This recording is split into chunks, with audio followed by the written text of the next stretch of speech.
तो अमेरिका में ट्रंप सरकार फिर एक बार, आंकड़े यही इशारा कर रहे हैं, तस्वीर बिल्कुल साफ हो चुकी है। कहां तो ये माना जा रहा था कि साहब मामला बहुत नेक एंड नेक रहने वाला है, मामला बहुत कांटे की टक्कर का है, फंस सकता है, टाई हो सकता है, मतलब वो कुछ हो सकता है जो अमेरिका के इतिहास में सदियों से नहीं हुआ। लेकिन ऐसा कुछ नहीं हुआ। क्लियर कट जीत की तरफ बढ़ते हुए और धमाकेदार जीत की तरफ बढ़ते हुए डोनाल्ड ट्रंप को आप देख रहे हैं। ये आंकड़ा जो अभी 277 का डोनाल्ड ट्रंप के खाते में इलेक्टोरल वोट्स का नजर आ रहा है, ये 300 के पार जाएगा, क्योंकि वो स्विंग स्टेट्स जो निर्णायक होती हैं अमेरिका में किसी भी राष्ट्रपति को जिताने या हराने के लिए चुनाव में, वो सारी की सारी स्विंग स्टेट्स क्लियरली ट्रंप के पक्ष में जाती हुई नजर आ रही हैं, ट्रंप का पलड़ा भारी करती हुई नजर आ रही हैं। और ये स्विंग स्टेट्स ही हैं जो ट्रंप को 2024 अमेरिका का राष्ट्रपति चुनाव क्लीन स्वीप करने में मदद करती हुई नजर आ रही हैं। अपनी इस ऐतिहासिक जीत से गदगद, अब से कुछ देर पहले हमने देखा डोनाल्ड ट्रंप खुद फ्लोरिडा में मंच पर आए, संबोधित किया उन्होंने अपने समर्थकों को, धन्यवाद दिया उन्होंने अपने टीम के एक एक सदस्य को, और खास तौर से यहां पर कसीदे पढ़े उन्होंने तारीफ में एलन मस्क से लेकर टायसन फ्यूरी तक के, जो मंच पर भी मौजूद थे। और साथ ही जो बातें महत्वपूर्ण यहां पर डोनाल्ड ट्रंप की तरफ से कही गई, वो तमाम मुद्दे कहीं ना कहीं दीपक वोरा सर उन्होंने टच करने की कोशिश की कि उनकी प्राथमिकताओं में हैं जो चुनाव प्रचार में उन्होंने उठाए, जिसमें इमिग्रेंट से लेकर टैक्स में किस तरीके से कटौती करना जरूरी है, दुनिया में जो हालात बने हुए हैं, जो युद्ध की स्थिति है उससे निपटना जरूरी है, सबको लेकर कुछ ना कुछ संदेश डोनाल्ड ट्रंप की तरफ से दिया गया। अपने इलेक्शन कैंपेन में जिन जिन मुद्दों को उन्होंने छेड़ा था, जो उन्होंने आलोचना की थी बाइडेन सरकार की, उनको ये नहीं आता, वो नहीं आता, ऐसा नहीं होना चाहिए था, अगर मैं प्रेसिडेंट होता तो मैं कभी ना होने देता, वो सारी चीजें उन्होंने दोहराई है। जैसे अमेरिकन लोगों को याद दिला रहे हैं, खुद याद दिला रहे हैं कि ये वादे मैंने आपसे किए थे, मुझ पे भरोसा करो, मैं उन्हें निभाऊंगा। और मैम ये जो शब्द इन्होंने इस्तेमाल किया, ट्रस्ट, भरोसा, ये बहुत अहम है अमेरिकन सोसाइटी में। एक बहुत बड़ी फ्रांसिस फुकुयामा जो मुझे पढ़ाया करते थे, उनकी एक किताब भी है, बहुत मोटी किताब है, उसका नाम है ट्रस्ट। किस तरह से अमेरिकन सोसाइटी का आधार जो है वो भरोसा है, भरोसा करते हैं। तो यही चीज ये कह रहा था कि हम इसको वापस लाएंगे। फिर इलीगल इमिग्रेंट्स की बात की, एक उन्होंने ये भी बात की थी, कितने क्राइम्स हो रहे हैं, ये हो रहा है, वो हो रहा है, इतने मर्डर्स हो गए हैं, ये होगा, सारी चीजें जो इसने अपने कैंपेन में कही थी, कोई भी चीज नहीं छोड़ी, उनको दोहराया है। बिल्कुल सबको दोहरा दिया। यहाँ पर जल्दी से रुबिंदर सचदेव सर का रुख करते हैं और उनसे जानते हैं आप किस तरीके से देख रहे हैं ट्रंप के इस संबोधन को। Rubinder ji. No definitely very interesting. 3 एक पॉइंट्स हैं जो सारी डिस्कशंस में निकल के आ रहे हैं। एक देखिए, इन्होंने एलन मस्क को मेंशन किया और कहा कि ऐसे लोग हमारे देश को बनाते हैं। अमेरिका की सबसे बड़ी स्ट्रेंथ वो ही है। एलन मस्क क्या है? एक इमिग्रेंट है बट टैलेंटेड। साउथ अफ्रीका से आया था 19-20 साल की उम्र में अमेरिका में पढ़ने में, और उसने उठा के ये बना दी कंपनी, राइट। गूगल क्या है?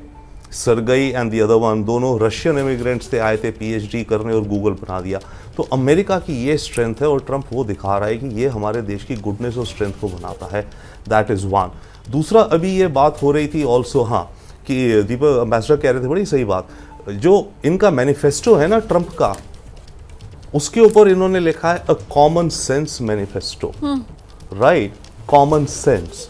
सो अमेरिका में बहुत सारी चीज़ें ऐसी चल रही हैं जो बहुत कॉम्प्लिकेटेड हो गई हैं, बहुत ज़्यादा सोच विचार के ये वो करके हो गई हैं। ये एक है return to basics and common sense. ये बहुत बड़ा फैक्टर है मेरे ख्याल से, जो अमेरिका आगे हम जाते हुए देखेंगे। डेफिनेटली ट्रंप बहुत बोल्डली एक्ट करेगा। और लास्टली, या जैसे एक बात हो रही थी इंटरनेशनल अफेयर्स में, तो इसने तो एक आया कि मैं अगर इलेक्ट हो गया, क्योंकि अभी जो इसको ऑफिशियल ऑफिस मिलेगा वो जनवरी 20 को इनॉग्रेशन होती है अमेरिका में, राइट। तो अभी 2.5 महीने तक बाइडन ही रहेंगे और लेम डक व्हाटएवर, 20 को ये सत्ता में आएंगे। तो ट्रंप ने कहा था कि मैं प्रेसिडेंट का ऑफिस संभालने से पहले ही यूक्रेन युद्ध को रुकवा दूंगा, ये बार बार कह चुके हैं। तो let us see what he does on that. और फिर जब 20 जनवरी को ये सत्ता संभालेंगे तो अब डिपेंड करता है, देखिए अमेरिका में बहुत उथल पुथल होगा, तो इनका एक तबका है और ट्रंप खुद कह चुके हैं कि 20 तारीख की शाम को, पहले दिन की शाम तक ये कितने ऑर्डर साइन करेंगे देखा जाएगा, व्हाटएवर। इनका ये कि स्टेट डिपार्टमेंट में जितने एम्बेसडर्स पॉलिटिकल अपॉइंटेड होते हैं दुनिया भर में, उनको फायर कर दिया जाएगा। क्योंकि ट्रंप को ये है कि जो इसने पहली टर्म करी थी, जिसको ये डीप स्टेट कहता है, 17 में जब आया, 4 साल तक जब ये रहा, तो इसको ये रहा कि सरकार के अंदर ऑफिशियल्स हैं, FBI के अंदर कुछ हैं, डिपार्टमेंट जस्टिस में कुछ हैं, स्टेट डिपार्टमेंट के डिप्लोमेट्स हैं, यहाँ तक कि अमेरिकन आर्मी के कुछ जनरल्स हैं जो कि इसके ऑर्डर्स को मानते नहीं थे या अनदेखा कर रहे थे। तो इसका ये है, अब इन्होंने एक तो बहुत बड़ी लर्निंग है इसकी कि अब जब ये सत्ता संभालेगा, ये पहले सबसे पहले कुछ भी चीज़ इमिग्रेशन में करे, इकोनॉमी में करे, वो सब सेकंड होंगी। सबसे पहले ये होंगी कि ये अमेरिकन गवर्नमेंट के अंदर जो ऑफिशियल्स इन्हें लगते हैं उनको ये फायर करेंगे। जो पॉलिटिकल अपॉइंटीज हैं उनको फायर करना आसान है, पर जो सरकारी एम्प्लॉयज होते हैं ना सीनियर, उनको किसी भी देश में, भारत में भी आप ऐसे फायर नहीं कर सकते। तो एक बहुत बड़ा वो इशू आएगा। बट इसका एम ये होगा कि पहले इन सब को निकालो ताकि जो मैं ऑर्डर इशू करूं उस पर फॉलो अप तो हो। हाँ। इसने सीरिया से अमेरिकन मिलिट्री को विड्रॉ करने को कहा। हाँ।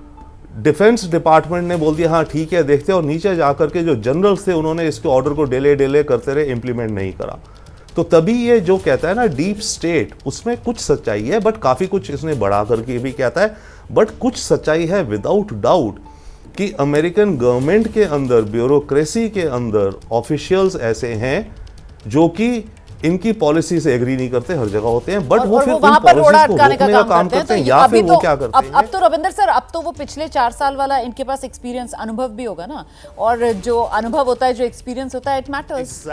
एग्जैक्टली। दीपक सर, नहीं, मैं इतना कहना चाहता था, सजीवा साहब बिल्कुल सही कहा है कि जो प्रीवियस रेजीम के अपॉइंटीज होते हैं उनको यहाँ निकाल देते हैं, लेकिन जहाँ तक डिप्लोमेसी का सवाल है, इनके एम्बेसडर्स होते हैं, यहाँ की ट्रेडिशन है कि वो खुद ही अपना इस्तीफा भेज देते हैं। जो पॉलिटिकल अपॉइंटीज होते हैं कि पुरानी सरकार ने हमको बनाया था, ये रहा हमारा इस्तीफा। अब ये स्वीकार करता है नहीं करता है वो इस पे निर्भर है, सरकार की मर्जी वो कहाँ पर किसको भेजे, क्या। एब्सोल्युटली। तो ये उसको फ्रीडम दी जाती है जब कोई नई सरकार बनती है, नया प्रेसिडेंट आता है, कि आप अपनी टीम को खुद चुनो, ये आप अपने आप को मत समझो कि आप ओब्लाइज्ड हैं कि हमको रखो। ठीक है, विशाल के पास रहते हैं। विशाल, जिस बात का जिक्र अभी रविंदर सर कर रहे थे ना कि साहब जो उनका मैनिफेस्टो था ट्रंप का, वो भी कॉमन सेंस वाला मैनिफेस्टो। अच्छा, मुझे बड़ा दिलचस्प लगा कि आज जब डोनाल्ड ट्रंप साहब आए और वो मन से अपना संबोधन कर रहे थे, तो भी उन्होंने कहा कि साहब ये कॉमन सेंस वाली नीड्स या बिल्कुल कॉमन जरूरतें जिसको लेकर अमेरिका ने वोट किया, और उसमें क्या कि हमें भाई अपने बॉर्डर, अपनी सीमाएं हमें सुरक्षित चाहिए, हमको अपना घर जो है उसकी सुरक्षा चाहिए। ये कोई बहुत बड़ी मांग नहीं है, ये एक आम अमेरिकी नागरिक अगर ये मांग रखता है, अगर वो चाहता है सुरक्षित अमेरिका, समृद्ध अमेरिका, जहां पर उसके अधिकार उसको पूरी तरीके से मिल रहे हैं, तो इससे तो सीधे सीधे लोकतंत्र और वो जो स्वतंत्रता, आजादी है, ये उसी की जीत के लिए नतीजा है ना। इसी तरीके से पिरोया डोनाल्ड ट्रंप ने अपने संबोधन रोमाना, और बाइडेन और हैरिस प्रशासन ने इसी मांग को दरकिनार किया। जो अवैध प्रवासियों को लेकर अमेरिका में गुस्सा था, उस मांग को अनसुना कर दिया, और बाइडेन ने इसी को और ज्यादा ताकत दी, इस मांग को कि जब मैं अगर सत्ता में वापस आऊंगा तो मैं अवैध प्रवासियों पर रोक लगाऊंगा और जो अवैध हैं उन्हें बाहर करूंगा और बॉर्डर को सुरक्षित करूंगा। और आज जब उन्होंने बयान दिया इस जीत के बाद, उन्होंने इस बात का जिक्र भी किया, न सिर्फ सुरक्षा को लेकर, अर्थव्यवस्था को सही करने का वादा किया, इसके अलावा अपनी विदेश नीति पर भी थोड़ा थोड़ा फोकस यहां पर डोनाल्ड ट्रंप ने जरूर किया है। और उन्होंने साफ तौर से कहा है अब हम कोई जंग नहीं होने देंगे, यानी 20 जनवरी को जब वो अपना कार्यभार संभालेंगे तो देखना यही होगा कि यूक्रेन रूस के युद्ध को वो किस तरह से रुकवाते हैं, उनका स्टैंड क्या होगा, और इसके साथ ही साथ बांग्लादेश को लेकर डोनाल्ड ट्रंप का क्या रुख रहेगा। मैं चाहूंगा दीपक बोहरा जी और रविंदर सचदेवा जी इस पर जरूर अपनी बात रखें, क्योंकि बांग्लादेश में जो तख्ता पलट हुआ था उसमें यह आरोप लगातार लगे थे कि अमेरिका का जो डीप स्टेट है उसका कहीं ना कहीं रोल रहा, ऐसी तमाम मीडिया रिपोर्ट्स में दावा किया गया। लेकिन अब ट्रंप के आने के बाद बांग्लादेश के हालात पर भी नजर रखनी होगी कि वहां पर क्या चीजें आगे चलकर बढ़ती हैं, क्या चीजें होती हैं। और भारत के लिए यह जरूर कहा जा सकता है डोनाल्ड ट्रंप भारत की ताकत को, प्रधानमंत्री नरेंद्र मोदी की दोस्ती को पहचानते हैं, और यही वजह है कि उन्होंने चुनाव से ठीक पहले हिंदू मतदाताओं को रिझाने के लिए तमाम ट्वीट्स किए, हिंदुओं के मुद्दों को उठाया, पीएम मोदी के साथ अपनी दोस्ती का जिक्र किया, तो भारत के रिश्ते और ज्यादा मजबूत होंगे।